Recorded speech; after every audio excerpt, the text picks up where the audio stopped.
Nanalo na nga kanina ang Los Angeles Lakers kontra sa New Orleans Pelicans sa score na 110-106. Kaya pasok na ngayon ang Los Angeles Lakers sa playoffs, kung saan makakaharap nila ang top number 2 seed sa Western Conference na Denver Nuggets sa first round.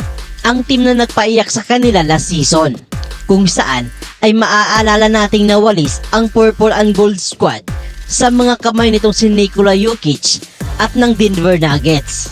Kaya ang tanong ngayon ay makakabawi na ba ang Los Angeles Lakers kontra dito sa Denver Nuggets?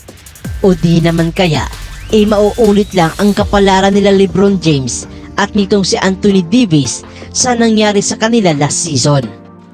3 beses na nagharap ang dalawang team na ito ngayong regular season, at 3 beses din na tinalo nitong Denver Nuggets ang Los Angeles Lakers at itong si LeBron James sa score na 119-107, 114-106 at 124-114.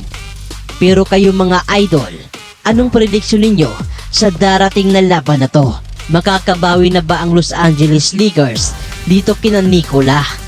O di naman kaya ay mauulit lang ang nangyari sa kanila?